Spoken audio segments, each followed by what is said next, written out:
പ്രശസ്ത നായിക നടികളാണ് മഞ്ജു വാര്യരും മീര ജാസ്മിനും.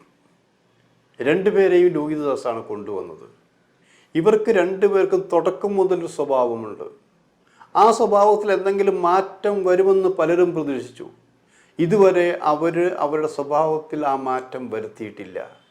ഇനിയെങ്കിലും ആ സ്വഭാവത്തിൽ അവർക്ക് മാറ്റമുണ്ടാകുമോ? ഇതേക്കുറിച്ചാണ് ഇന്നത്തെ വീഡിയോ. ഫിലിം പ്ലസിലേക്ക് എല്ലാവർക്കും സ്വാഗതം.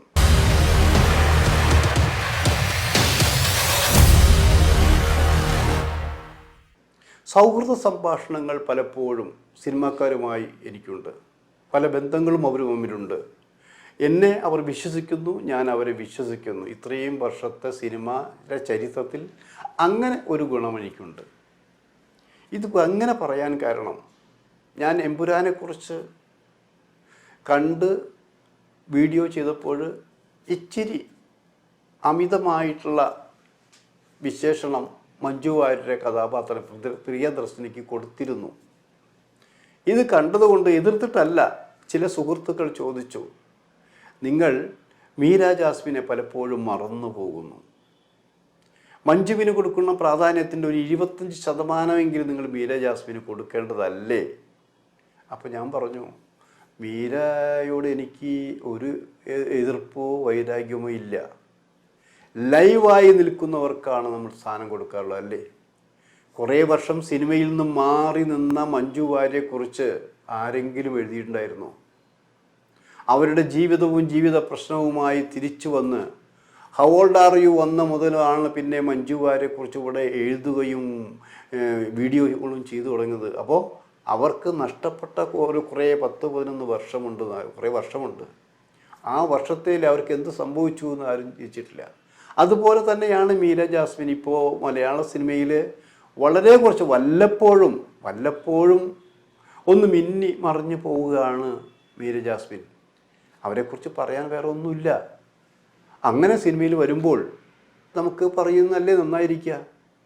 പിന്നെ നിങ്ങൾക്ക് വേണമെങ്കിൽ ഞാൻ പറയാം, ഇവർ രണ്ടുപേരെയും ഒരു ആർട്ടിസ്റ്റ് എന്ന നിലയിൽ എനിക്കിഷ്ടമാണ്. ഞാനതൊക്കെ പലപ്പോഴും എഴുതിയിട്ടുണ്ട്. ഇപ്പം മീര ജാസ്മിൻ്റെ തുടക്കം മുതൽ, നമ്മൾ സൂത്രധാര മുതലാണ് മീരയെ എനിക്ക് പരിചയം.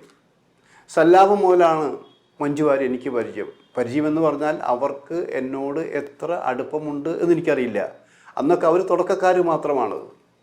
മീര ജാസ്മിനെ ഞാൻ കാണുന്നത് ഇവിടെ തിരുവനന്തപുരം ചിത്രാഞ്ജലി സ്റ്റുഡിയോയിൽ വെച്ചിട്ടാണ്.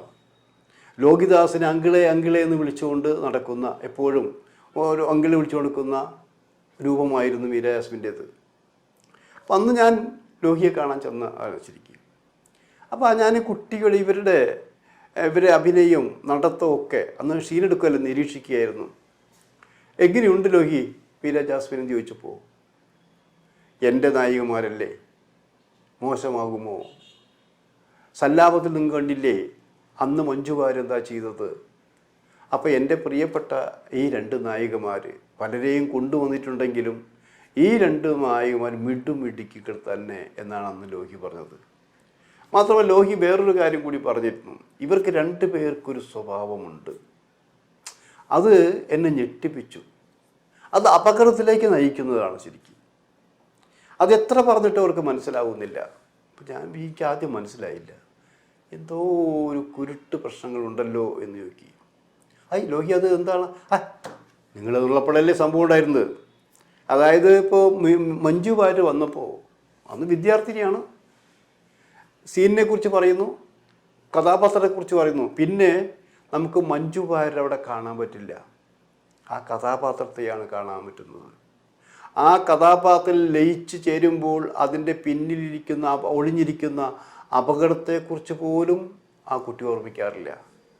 അത് നിങ്ങളടക്കമുള്ളവർ ആ ഷൂട്ടിംഗ് ഷൊർണൂരിൽ നടന്നപ്പോഴല്ലേ, ട്രെയിൻ വളവ് തിരിഞ്ഞ് വരുമ്പോൾ ട്രെയിനിലേക്ക് ചാടാൻ പോകുന്ന സീനെടുക്കായിരുന്നില്ലേ? അവിടെ ഒറിജിനലായിട്ട് മഞ്ജു വാര്യർ കഥാപാത്രം ശരിക്കും ആത്മഹത്യ ചെയ്യാൻ പോകുന്നത്.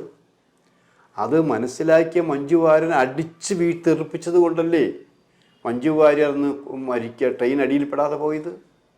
അതുകൊണ്ടല്ലേ നമുക്ക് ഇപ്പോഴും മഞ്ജു വാര്യർ എന്ന നടിയെ കിട്ടിയത്.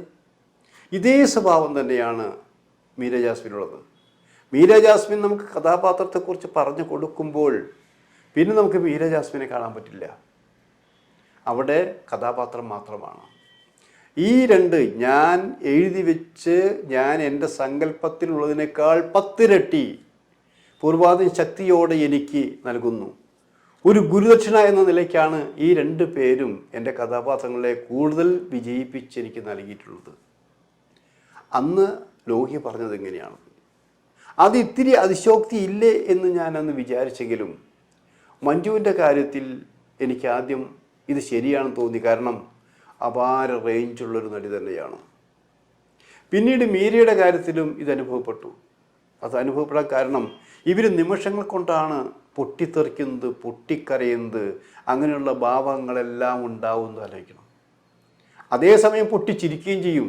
ഈ പൊട്ടിത്തെറിച്ച് നിൽക്കുന്ന ഷോട്ട് എടുത്ത് വേറെ ഷോട്ടിലേക്ക് വരുമ്പോൾ തന്നെ പൊട്ടിച്ചിരിക്കുന്ന സീനുണ്ടെങ്കിൽ പൊട്ടിച്ചിരിക്കും. അതേ തിരിഞ്ഞു വരുമ്പോഴാണ് പൊട്ടിക്കരയുന്ന സീൻ. അപ്പോൾ ഒരു 3-4 ഭാവങ്ങൾ ഒരേ സെൻറ്റൻസ് പറയും. ഒരു ഒറ്റ സീനിൽ ഉരുത്തിരി വരുമ്പോൾ അത് അഭിനയത്തിൻ്റെ എല്ലാ മുദ്രകളും മനസ്സിലെ തഴച്ച് വളർന്ന തഴമ്പിച്ച ഒരു ആർട്ടിസ്റ്റിനെ ചെയ്യാൻ പറ്റുകയുള്ളൂ. അതാണ് ഈ പുതുമുഖങ്ങൾ ചെയ്തത്. അപ്പം അങ്ങനെയുള്ള മിടുമിടുക്കികൾ, അതിൽ പരാജയപ്പെട്ടത് മീര ജാസ്മിൻ മാത്രമാണ് ഞാൻ പറയും. ആദ്യം ദേശീയ അവാർഡ് നേടിയത് മീര ജാസ്മിനാണ്, മഞ്ജു വാര്യരല്ല. തീം മറന്നുണ്ടായിട്ട് അങ്ങനെയുള്ള നിരവധി സിനിമകളിൽ അഭിനയിക്കാൻ ഓഫറുകൾ വന്നിട്ടും മാനസികമായ പ്രശ്നങ്ങൾ, ജീവിതത്തിൽ ചിലരൊക്കെ അടിച്ചേൽപ്പിക്കിയ ദുരന്തങ്ങൾ, വിശ്വസിച്ചവരെല്ലാം ചതിച്ച അനുഭവങ്ങൾ, അങ്ങനെ സ്നേഹത്തിന് വേണ്ടി കൊതിച്ചു നടന്നതാണ് മീര ജാസ്മിൻ. ആ മീര ജാസ്മിനെ പലരും ചതിച്ചു. ആ ചതിക്കുഴിയിൽ പെട്ട് രക്ഷപ്പെടാൻ കഴിയാത്ത അവസ്ഥയിൽ മീര ജാസ്മിൻ വന്നു. അതുകൊണ്ട് തന്നെയാണ് എവിടെയോ എത്തേണ്ട ഒരു വലിയ നായിക നടി ഇല്ലാതായത്. അതാരുടെ കുറ്റം? ആ കുറ്റപ്പെടുത്തലുകൾ അവസാനം ചെന്ന് നിൽക്കുന്നത് മീര ജാസ്മിൻ തന്നെയാണ്. എന്തിൻ്റെ പേരിലായാലും ഒരു നടിയോ നടനോ സെറ്റിലെത്തിയാൽ, ക്യാമറയ്ക്ക് മുന്നിലെത്തിയാൽ അവിടെ പാലിക്കേണ്ട ചില മര്യാദകളുണ്ട്. ഇവിടെ രാവിലെ 8 മണിക്ക് സീൻ എടുക്കുമെന്ന് പറയുമ്പോൾ 7:30 എത്തുന്ന പ്രഗത്ഭ നടന്മാരും ഉണ്ടായിരുന്നു ഇവിടെ. എന്നാൽ മാനസിക പ്രയാസത്തിൻ്റെ പേരിൽ, ചതിക്കപ്പെട്ടതിൻ്റെ പേരിൽ സമയത്തിന് ലൊക്കേഷനിൽ വരുന്നില്ല, വലിയ നടന്മാരെ ധിക്കരിക്കുക, അങ്ങനെയുള്ള കുറേ പ്രശ്നങ്ങൾ ഈ മീര ജാസ്മിൻ ഉണ്ടായി. മോഹൻലാലിന് പോലും തിക്താനുഭവം ഉണ്ടായി. അത് ആദ്യം ലാലൊന്നും പറഞ്ഞില്ലെങ്കിലും പലരും ഇതിൻ്റെ പേരിൽ തന്നെ പല പടങ്ങളിൽ നിന്ന് മീരയെ ഒഴിവാക്കി. വിവാഹം കഴിഞ്ഞ് തിരിച്ചിപ്പോൾ അഭിനയിക്കാൻ വല്ലപ്പോഴും ഒക്കെ വന്നു.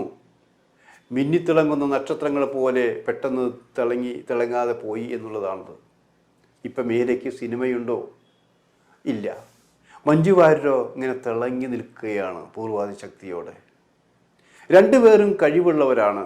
ഞാനപ്പോൾ ഈ കാര്യം കൊണ്ട് തന്നെ അന്ന് ലോഹിയോട് ചോദിച്ചു, ലോഹി 2 പേരും നിങ്ങൾക്ക് പ്രിയപ്പെട്ടവരാണ്, ഒരു ചോദ്യം ചോദിക്കാൻ തെറ്റിദ്ധരിക്കില്ലല്ലോ, ഇവരിൽ ആരോടാണ് നിങ്ങൾ കൂടുതൽ ഇഷ്ടം? അപ്പോൾ സോറി ഇഷ്ടമെന്ന് പറഞ്ഞാൽ വേറെ തെറ്റിദ്ധരിക്കും. ഇവരിൽ ആരാണ് മികച്ച നടി എന്ന് ചോദിച്ചാൽ നിങ്ങൾ ഉത്തരം പറയും എന്ന് ചോദിച്ചു. അപ്പോൾ ലോഹി പതുക്കൊന്ന് ചിരിച്ചു. ഇത് എന്നെ വെട്ടിലാക്കാൻ പോകുന്നൊരു ചോദ്യമാണ്. ഞാൻ ഒരു ദ്രോഹവും ചെയ്തിട്ടില്ലോ വല്ലിശ്ശേരി, നിങ്ങൾ എന്തിനാണ് എന്നെ വെട്ടിൽ വീഴ്ത്തുന്നത്? ഞാൻ മഞ്ജുവിൻ്റെ പേര് പറഞ്ഞാൽ അതിനകത്ത് മീര ജാസ്മിൻ മോശമാണെന്ന് പറയും, മീര ജാസ്മിൻ്റെ പേര് പറഞ്ഞാൽ മഞ്ജു വാര്യർ മോശമാണെന്ന് പറയും. ഞാനൊരു കാര്യം പറയട്ടെ, എൻ്റെ ഈ 2 കണ്ണുകളുണ്ട്. അതിലൊരു കണ്ണ് മഞ്ജു വാര്യർ, മറ്റൊരു കണ്ണ് മീര ജാസ്മിൻ. ഇനി നിങ്ങൾ തീരുമാനിച്ചോളൂ ഞാൻ എന്തുകൊണ്ടാണ് അങ്ങനെ പറഞ്ഞതെന്ന്. അങ്ങനെ ബുദ്ധിപരമായ ഉത്തരം പറഞ്ഞുകൊണ്ടാണ് ലോഹിദാസ് അന്ന് രക്ഷപ്പെട്ടത്. പക്ഷെ നമ്മളിപ്പോൾ ആലോചിക്കുന്നൊരു കാര്യമുണ്ട്, ഈ മീര ജാസ്മിൻ മലയാള സിനിമയിൽ വേണ്ടേ? അവർക്ക് പല പ്രശ്നങ്ങളുണ്ടായിരിക്കാം. അഭിനയത്തിൻ്റെ മാറ്റുരച്ച് നോക്കുമ്പോൾ അവരെ മാറ്റി നിർത്താൻ പറ്റില്ല. അപ്പം ഞങ്ങൾക്കൊരാഗ്രഹമുണ്ട്, അത് ഈ വീഡിയോയിലൂടെ പറയുകയാണ്. ലോഹിദാസിൻ്റെ ഈ 2 പ്രഗത്ഭ നായിക നടിമാരെ ഒരുമിച്ച് ഇന്നേ അവർ അഭിനയിച്ചിട്ടില്ല. ഇവരെ 2 പേരെയും ഒരുമിച്ച് അഭിനയിപ്പിക്കാൻ ആരെങ്കിലും മുന്നോട്ട് വരുമോ? വലിയ വലിയ ബാനറുകളുണ്ട്, അല്ലെങ്കിൽ മഞ്ജു വാര്യർക്ക് തന്നെ സ്വന്തം നിർമ്മാണ കമ്പനിയുണ്ട്. അങ്ങനെ ഏതെങ്കിലും നിർമ്മാണ കമ്പനി മഞ്ജുവിനെയും മീര ജാസ്മിനെയും അഭിനയിച്ചുകൊണ്ട് ഇവർ അഭിനയത്തിൻ്റെ മാറ്റുരയ്ക്കാൻ വേണ്ടി അവസരമുണ്ടാകുമോ? ഒന്ന് ശ്രമിച്ചു നോക്കൂ.